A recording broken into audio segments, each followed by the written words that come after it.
شعبان میں اللہ کے رسول صلی اللہ علیہ وسلم کیوں زیادہ روزے رکھتے تھے؟ اس کی وجہ کیا ہے؟ وہ وجہ حدیث میں اس طرح آتی ہے کہ اسامہ بن زید رضی اللہ عنہ فرماتے ہیں کہ رسول کریم صلی اللہ علیہ وسلم سے سوال کیا کہ اللہ کے رسول، آپ کو کسی مہینے میں اتنے روزے رکھتے ہوئے نہیں دیکھا گیا جتنے روزے آپ شعبان میں رکھتے ہیں، کیوں؟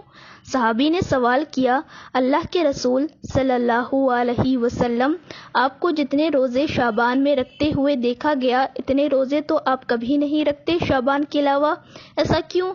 تو آپ صلی اللہ علیہ وسلم نے فرمایا اور کہا، اور یہ بڑی اہم بات ہے، یاد رکھیے گا، اگر کوئی شعبان میں روزہ رکھ بھی رہا ہے تو اس نیت سے رکھے کہ سنت ہے اور یہ فائدہ ہے۔ آپ نے فرمایا یہ مہینہ وہ مہینہ ہے جس میں لوگ رجب اور رمضان کے درمیان کے روزوں سے غافل ہو جاتے ہیں۔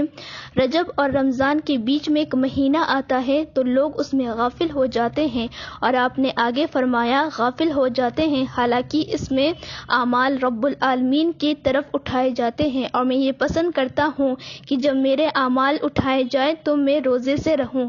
تو اس حدیث میں ایک بات آئی ہے، وہ بات کیا ہے کہ شعبان وہ مہینہ ہے جس مہینے میں ہمارے سال بھر کے اعمال اٹھائے جاتے ہیں، جس کو اگر میں وضاحت کروں تو یوں ہے، ہر روز میں ہمارے اعمال 2 بار اللہ کو پہنچائے جاتے ہیں، عصر اور فجر میں، اس لیے آپ نے فرمایا عصر اور فجر کی نماز مت چھوڑو۔ اس لیے یہ 2 وقت ایسے ہیں جب اعمال اللہ کو پیش کیے جاتے ہیں اور میں عبادت میں رہوں، اور ہر ہفتے میں 2 بار ہمارے اعمال پیش کیے جاتے ہیں، وہ ہے جمعرات اور پیر کے دن۔ ٹھیک اسی طرح ہر سال میں ہمارے اعمال 1 بار اللہ کو پیش کیے جاتے ہیں، وہ مہینہ ہے شعبان۔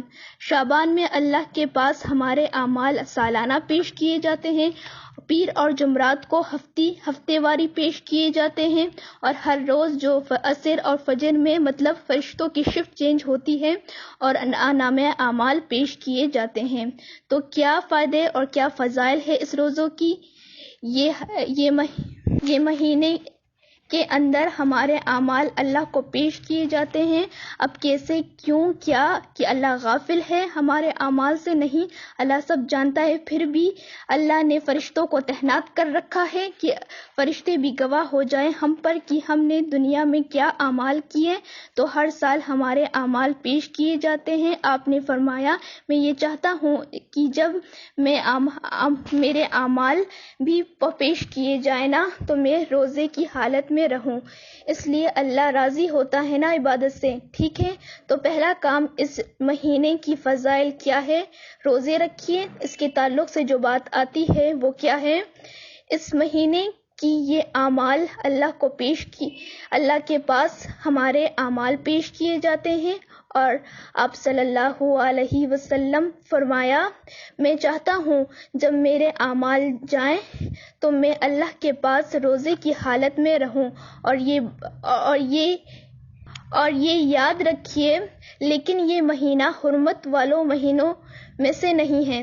اعمال پیش کیے جاتے ہیں وہ الگ بات ہے، لیکن یہ مہینہ حرمت والے مہینوں میں سے نہیں ہے۔ تو آئیے یہ اس کے فضائل، اتنے ہی فضائل رکھے جا سکتے ہیں اس مہینے کے تعلق سے۔